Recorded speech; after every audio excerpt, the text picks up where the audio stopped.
Hello students, from today we are going to start our textbook reading and we are going to read the first book Flamingo and its first chapter. The name of the chapter is The Last Lesson. The very first lesson of your book named The Last Lesson, written by Alphonse Daudet. This lesson tells us about the carelessness of human being. Each and every time we find ourselves being careless for doing some work now and then. We always try to postpone the work for tomorrow, and sometimes the time gives us no chance to complete that particular task. In this story, we find the people of Alsek and Lorraine so careless about learning their own language, that is so called French language. The lesson serves the background of French and Austrian war. There is a war between Poland and Austria. Now, because of this war, the French army was defeated and the German captured two of the Francois district, that is so called Alsace and Lorraine. युद्ध के दौरान second world war की घटनाएं और उस दौरान Germany ने France के दो डिस्ट्रिक्ट अल्सेक और लॉरेन के ऊपर अधिकार कर लिया था. This is story about what the people of Alsace and Lorraine had lost. So read the story carefully and try to answer the questions that is asked in between the lesson and in the end of the lesson. The story is regarding with a boy named French, and French was very careless about school like you. Most of the students are quite careless about their school and homework. Here we find also a character named French. He is very careless about the school. So I started for school very late that morning and was in great dread of scolding, especially because M. Hamel had said that he would question us on participle, and I did not know the first word about them. Now this boy named French, who is going to school, but he is quite late and he is in fear. There were two reasons for his being afraid. The first one is he was getting late for school, and the second one was that Mr. Hamel, who was his teacher, had asked him to prepare participles. Means the teacher was about to ask questions on participle and he did not know even a single word of participle. Teacher ने कहा था उससे कि मैं participle पर तुमसे question करूँगा, तुम पार्टिसिपल पर क्वेश्चन प्रिपेयर करके आना, और उसे एक भी उसका जवाब पता नहीं था. देखो एक क्वेश्चन है तुम्हारे कि फ्रेंच उस दिन विद्यालय जाने से क्यों भयभीत था. उसके दो कारण थे, एक तो वो स्कूल के लिए लेट हो रहा था और दूसरा पार्टिसिपल पे मैम जो उसके टीचर है मिस्टर हेमल वो क्वेश्चन पूछेंगे और उसे उसका एक वर्ड भी पता नहीं था. So what he decided, for a moment I thought of running away and spending the day out of doors. एक क्षण तो उसने विचार किया कि वो वहाँ से भाग जाए, स्कूल नहीं जाए और पूरा दिन घर के बाहर खेलने कूदने में बिताए. It was so warm, so bright. The birds were chirping at the edge of the woods, and in the open fields back of the sawmill, the Persian soldiers were drilling. There were two attractions in the nature. Why he wanted to be off from the school? The first one is the day was quite bright and beautiful. The birds were chirping at the edge of the wood, and the second attraction was that the Persian soldiers were drilling just behind the सॉमिल. सॉमिल किसे कहते हैं? आरा machine को. आरा machine के पीछे Persian सैनिक अपने सुबह का अभ्यास कर रहे थे, ड्रिलिंग कर रहे थे. जंगल के किनारे पक्षी चहचहा रहे थे. तो these two attraction were asking his attention and tempting him to be off from the school. It was all much more tempting than the rule of for participants, but I had the strength to resist and hurried off to school. वो क्या कह रहा है कि ये सारी चीज़ें participle के रूल से ज़्यादा आकर्षक थी, लेकिन मैंने अपने आप को रोका और मैं तेज़ी से स्कूल की ओर चल दिया. यानी कि वो स्कूल जा ही रहा है. Now when I passed the town hall, there was a crowd in front of the bulletin board. Now what is town hall? Town hall is a kind of governmental department like post office. And from there all the information regarding the orders from the government, regarding the news of war, the people get all the information from there, because at that time there was I think no print media and radios, and so people got all the information from the bulletin board just outside the town hall. Town hall एक प्रकार का सरकारी विभाग था जिसके बाहर एक सूचना पट्ट लगा हुआ था और लोग हर प्रकार का समाचार जो सरकार के ऑर्डर थे, युद्ध से संबंधित समाचार थे, वहीं से प्राप्त करते थे वो. Now for the last 2 years all our bad news had come from there, the lost battle, the draft, the orders of the commanding officers, and I thought to myself without stopping, what can be the matter now. देखो बता रहा है कि पिछले 2 वर्षों से सारे समाचार हमने यहीं से प्राप्त किए, जैसे कि हम युद्ध हार गए, हमें हमारे नेतृत्व वाले ऑफिसरों ने क्या आदेश दिया है, और आज भी मैंने यही विचार किया कि आज कौन सा दुखद समाचार यहाँ पर है कि लोगों की भीड़ यहाँ पर लगी हुई. नाउ देखो there will be a question and what will be the question, what did French see while he passed through the town hall. Town hall के पास से गुजरते हुए उसने क्या देखा था, तो ही saw a crowd of people gathering there and they were reading something from the bulletin board there. Now the rest part of the lesson. Then as I hurried by as fast as I could go, the blacksmith Vector, who was there with his apprentice reading the bulletin, called after me.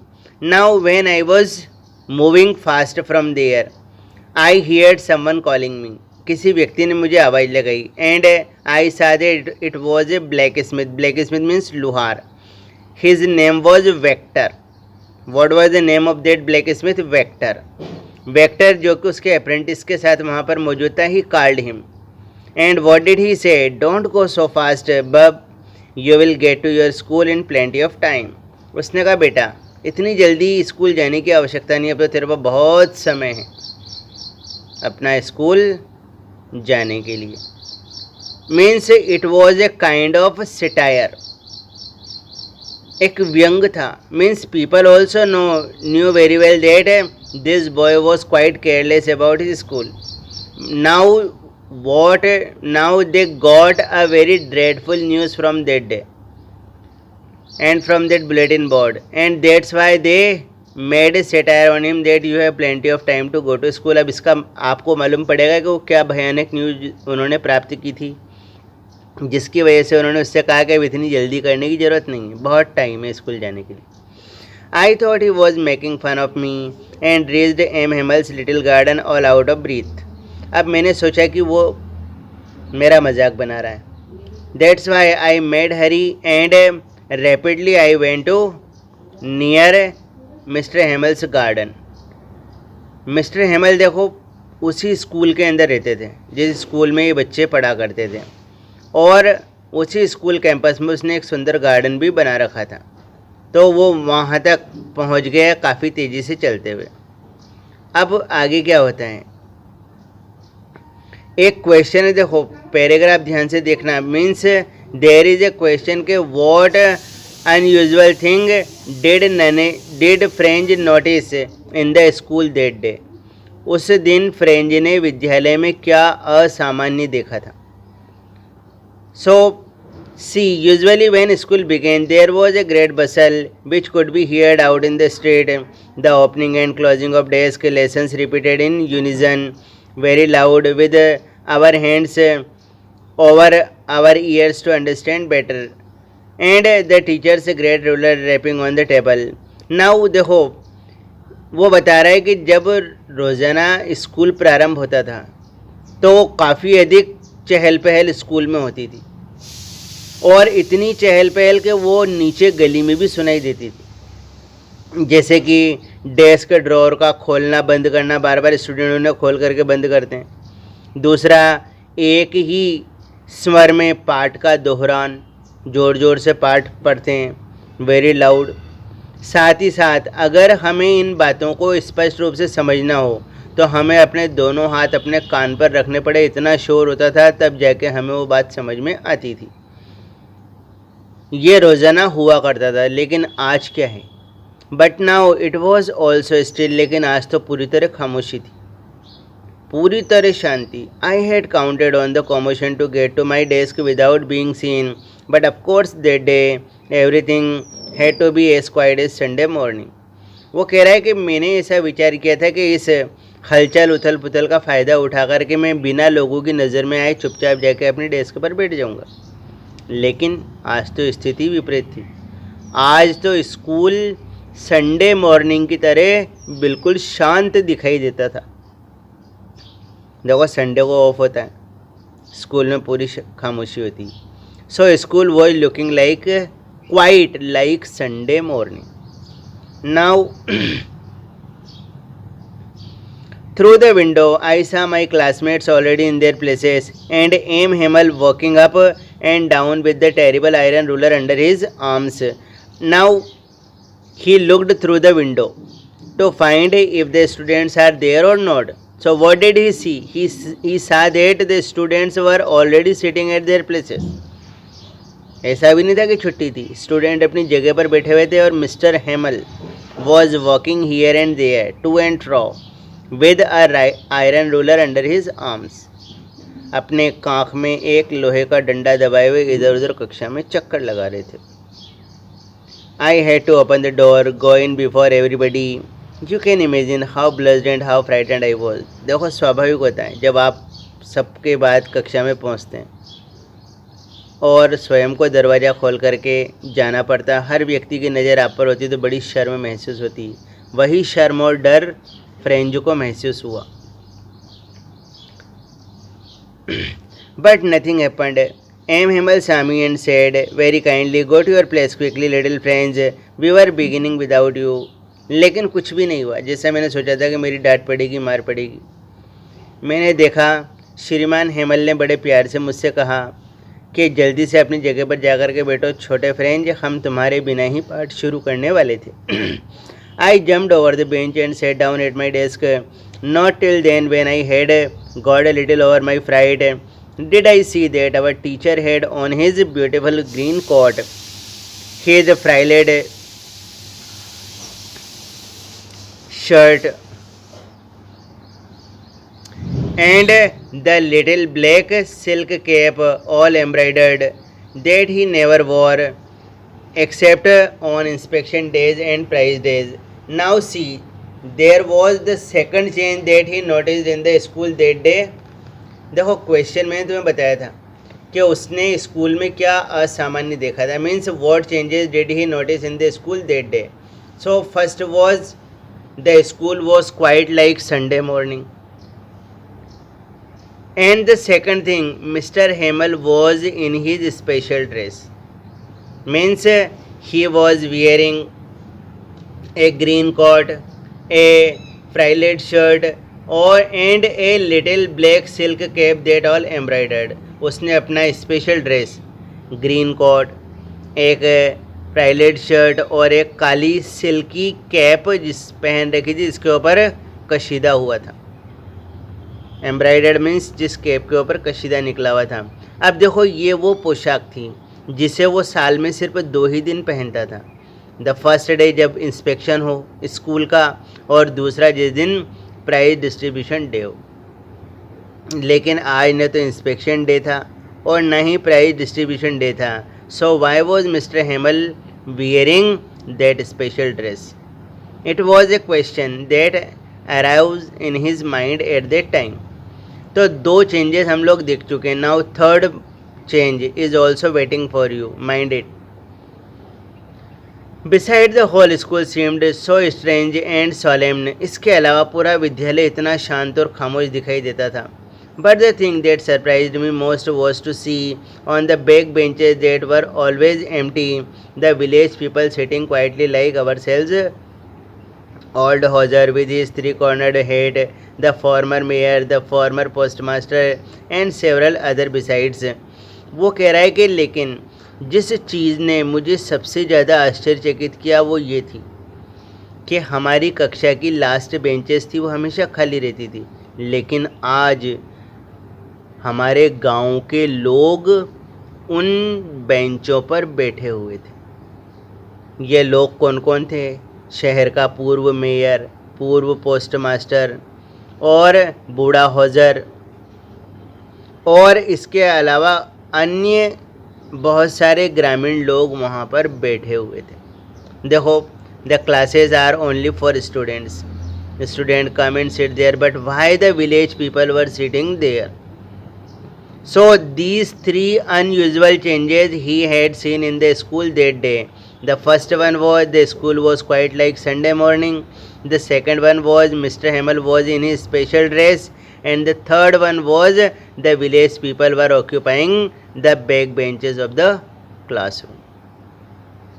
Now everybody looked sad, and Hauser had bought an old primer thumbed at the edge, and he held it open on his knees with his great spectacles lying across the pages. Now जो प्रत्येक व्यक्ति वहाँ पर था सब उदास थे.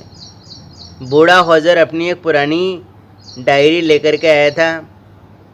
Diary इतनी गंदी थी वो कि उसके ऊपर जगह जगह उंगलियों और अंगूठों के निशान दिखाई दे रहे थे, और उसने अपना चश्मा उस पेज के डायरी के पेज के ऊपर रख रखा था.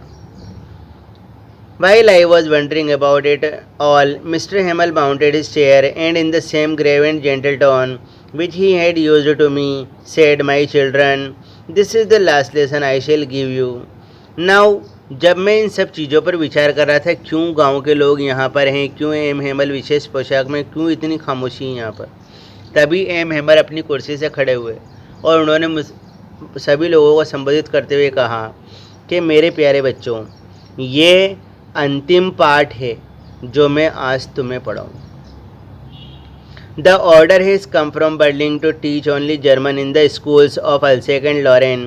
के बर्लिन से आदेश आया है कि कल से अल्सेक और लॉरेन के विद्यालयों में सिर्फ जर्मन भाषा पढ़ाई जाएगी. मतलब ये लोग फ्रांसीसी थे, अभी तक ये फ्रेंच भाषा पढ़ रहे थे, फ्रेंच भाषा बोल रहे थे, लेकिन एकदम इनसे इनका देश छीन लिया गया क्योंकि वो दोनों ज़िले जर्मनी के अधिकार में चले गए.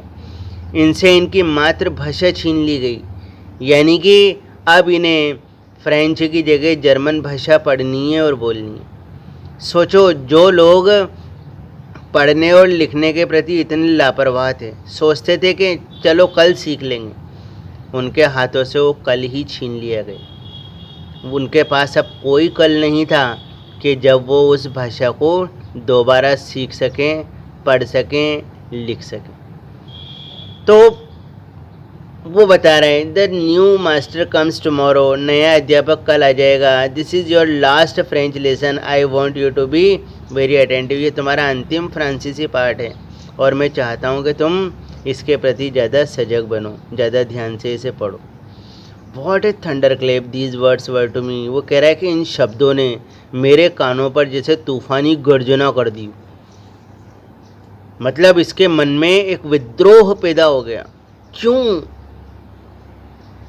ऑन द द रेचे that was what they had put up at the town hall. अच्छा, नीच लोग. अच्छा, तो ये वो समाचार था जो इन्होंने उस टाउन हॉल के बुलेटिन बोर्ड पर लिखा. देखो, एक क्वेश्चन आएगा, what had been put up on the bulletin board. Bulletin board पर क्या लिखा हुआ था? So what was the answer? That there was an order from Berlin. that from tomorrow German will be taught in the schools of Alsek and Lorraine. ये order वहाँ पर लिखा हुआ था. क्वेश्चन आएगा जिसका जवाब तुम्हें देना. Now see my last French lesson. Why? I hardly knew how to write. I should never learn anymore. I must stop there. Then, oh, how sorry I was for not learning my lessons, for seeking birds' eggs or going sliding on the sand. अब देखो इसे खेद हो रहा है. मेरा अंतिम पाठ. अरे मैं कितना लापरवाह था. मैंने पहले क्यों नहीं अपने पाठ सीखे. मैं पहले क्यों पक्षियों के अंडे ढूंढने जाता था और ढलानों पर फिसलने जाता था स्कूल आने की अपेक्षा. My books that had seemed such a nuisance a while ago so heavy to carry. My grammar and my history of the saints were old friends now. अब देखो ये प्रश्न तुम्हारे फिर आएगा कि बर्लिन का ऑर्डर सुन करके फ्रेंच में क्या परिवर्तन आया. तो फ्रेंच जिसे अभी तक अपना स्कूल बकवास लगता था, जिसे अपनी किताबें महज वज़न लगती थी, अब वो अचानक उसे प्रिय लगने लगी. वो किताबें उसे अपनी पुरानी मित्र नज़र आने लगी.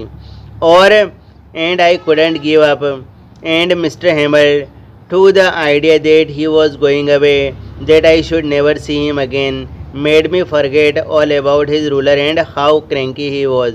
अब श्रीमान हेमल, जिसको कि पहले वो क्रैंकी सनकी समझता था, अब ये विचार कि वो सदा के लिए छोड़ करके जा रहे हैं, वो मिस्टर हेमल की उन सारी बातों को भूल गया और उससे मिस्टर हेमल से बहुत ज़्यादा लगाव हो गया.